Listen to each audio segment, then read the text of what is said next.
လူဘာဝတော့ကျေးဘူးရှင်ဗျာစကားလုံးကနေတော့ထူးဆန်းနေမှာလားပုံမှန်တိုင်းဖို့ကျွန်တော်တို့တွေကကျေးဘူးရှင်ဥထိတ်ထားနေကြဆိုတော့ဘာလို့ဒီလိုကျေးဘူးရှင်အမျိုးအစားပေါ်လာလ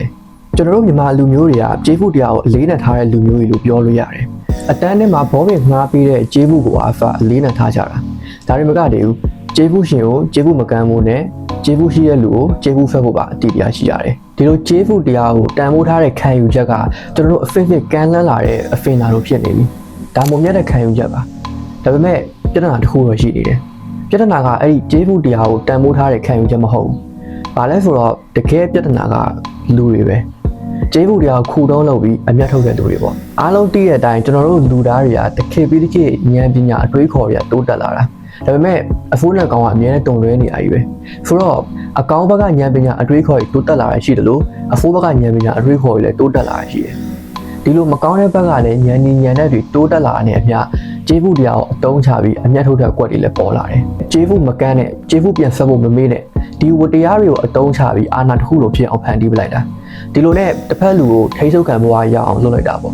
့ဒီဉာဏ်ကြီးရှင်တွေကဘလို့လုံလဲဆိုတော့သူတရားဥပေါ်ကူညီထားတဲ့ကျေးဘူးတစ်ခုရှိမယ်နောက်တော့သူအဲ့လူကိုခိုင်းလို့ရှိရင်အဲ့လူကသူ့ရဲ့ကျေးဘူးကိုထောက်ပြီးလုပ်မှာပဲအကယ်၍အဖင်ပြေလို့မလုပ်ဘူးငင်းလိုက်မယ်ဆိုရင်ကျေးဘူးကန်းတယ်ဆိုတဲ့အပြစ်တစ်ခုခံသွားရအောင်လုပ်လိုက်မယ်လူဖူရာကိုမှအပြစ်ရှိနေတယ်လို့ခံသွားရင်ဘယ်နေနိုင်မလဲသူများကိုဖော်ရတာကိုတော့ခံနိုင်လိမ့်မယ်ဒါပေမဲ့ကိုမှအပြစ်ရှိရဆိုရခံစားချက်ကိုတောက်ခံနိုင်မှုကတော့ပိုခက်တယ်ဆိုတော့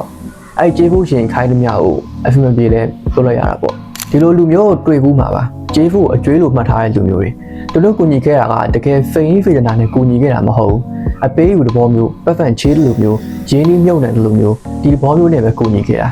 အကယ်၍သူဖိတ်တိုင်းမကြတာတစ်ခုခုရှိရင်တော့အဲ့ဒီကျေးဘူးကိုလက်နက်တစ်ခုလိုထားတုံးတော့တာပဲနောက်အဖျားလောက်ပေးပြီးဖိန်ဖွယ်လောက်လိုချင်တဲ့ကျေးဘူးရှင်တွေလည်းရှိနေတယ်သူတို့ကိုကြည့်ရင်အမေလိုဘိုးတဲ့ပုံများတဲ့ကျေးဘူးကြီးရှိနေတယ်လို့ပဲနည်းနည်းလေးကူညီလိုက်တာနဲ့သူတို့ကသူတို့မဟာကျေးဘူးရှင်ဖြစ်ခံယူလိုက်တာနောက်သူတို့မတော်မတရားခိုင်းတာကိုဖိန်ပြေလို့ငင်းမိရင်ငါတို့ကမင်းကိုဘလို့ကူညီခဲ့တာအခုမင်းကကြတော့ငါ့ကိုဒါလေးတော့မကူညီနိုင်ဘူးလားဆိုပြီးဖလန်ဖာပြီးနောက်ပြီးကယ်တေရှင်ဟီးရိုးမှုဝင်နေတဲ့ကျေးဘူးရှင်တွေလည်းရှိနေတယ်အဲ့ဒီကျေးဘူးရှင်တွေကလည်းတကယ်ဖေဒနာနဲ့ကူညီခဲ့တာမဟုတ်ဘူး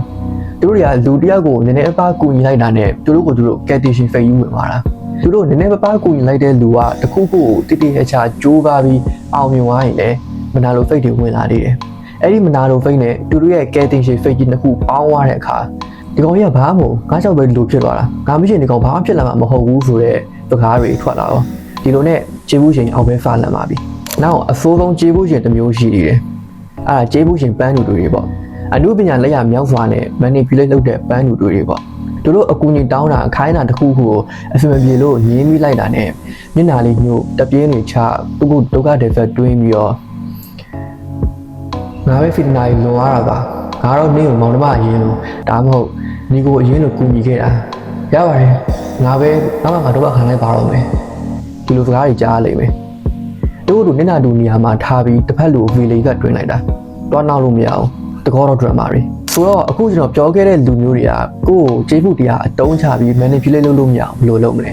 တခြားတာကတော့ဒီလိုကျေးဘူးတရားကိုခုတုံးလုပ်နေရဆိုတာကိုသိနေမို့လို့တယ်ဒီအတိအပဲကျွန်တော်တို့သူတို့ manipulate အောက်ကိုမရောက်သွားစေကိုတတိပေးနေလိမ့်မယ်ဒါပေမဲ့ကျွန်တော်တို့ကအခုချိန်မှာပြောနေတာတကယ်တိုင်းကြုံရရင်တိထားသမျှအကုန်မေ့သွားတယ်လို့ပဲတတိလို့သွားတာပေါ့ဘာလို့ဒီလိုဖြစ်သွားရလဲဆိုတော့ရှင်းမှာကျွန်တော်ပြောခဲ့တဲ့အတိုင်းသူတို့တွေကကိုယ့်ကိုအပြည့်ရှိနေတယ်လို့ခံစားရအောင်လုပ်တာသူတို့လုပ်တဲ့အတိုင်းကိုကလည်းအပြည့်ရှိနေတယ်လို့ခံစားရလို့ပဲဆိုတော့ဒီ guilt tripping နဲ့ကိုလွယ်နဲ့မရောက်နိုင်ဘူးဆိုရင်ကိုယ့် emotion ကပုံတွင်းရလွယ်တဲ့ဖျောင်းလို့ဖြစ်နေလို့မရဘူးသူတို့က emotion ကိုကစားတဲ့လူတွေအဲကြောင့်မလို့ကိုယ့် emotion ကတစ်ဖက်လူပုံတွင်းရခက်တဲ့တန်လို့ဖြစ်နေဖို့လိုတယ်ဒါအဓိကနဲ့အရေးကြီးပုံအချက်ပဲဒီလိုဖိတ်တဲ့ကြန့်ခိုင်နေဖို့စာအုပ်တွေဖတ်နေအောင်ဒီလိုဗီဒီယိုတွေကြည့်နေအောင်လည်းတော့မလုံလောက်သေးဘူးတကယ်ကြုံတွေ့ရတဲ့အခါတိုင်းတတိထားပြီးအတင်းလုပ်ယူနေမှရမှာဒါ strategy တွေချတဲ့ IU ပဲမဟုတ်ဘူးဒါ AU ပဲထင်လောက်မလွယ်ဘူးအစပိုင်းမှာတော့ကိုတန်ရရဝင်လာနိုင်တယ်ပို့ပြီးတော့လည်းစိတ်ပင်ပန်းနိုင်တယ်ဒါပေမဲ့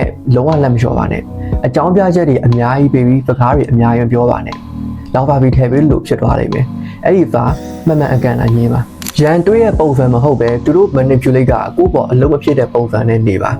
အကောင်းဆုံးကတော့ဒီလိုလူမျိုးတွေရဲ့ကျေးဇူးကို for fee ပြန်ဆက်ထားလိုက်တာပဲအကယ်၍သူတို့ manipulate လာလုပ်ခဲ့ရင်အဲ့ကျေးဇူးပြန်ဆက်ဖို့ဝါယူဆိုတာကိုပြတ်ထောက်ပြလို့ရတာပေါ့အခုကျွန်တော်ပြောနေရပြီအားလုံးကကျေးဇူးကံဖို့မဟုတ်လို့ကျေးဇူးမေ့ဖို့လည်းမဟုတ်ပါဘူး ဒါလူပါဝါတာမခံဘူးပါကျွန်တော်တော့ကောင်းတဲ့ကြော်ပါကျွန်တော်ဒီလို knowledge sharing video တွေတင်တယ်ဗီဒီယိုအတူလေးတွေတင်ပါတယ်အကယ်၍နောက်ဗီဒီယိုတွေ search ကြည့်နေဆိုရင် follow လုပ်ခဲ့ဖို့မမေ့ပါနဲ့ဆိုတော့ကျွန်တော်တို့နောက်ဗီဒီယိုမှာပြန်တွေ့ကြမယ်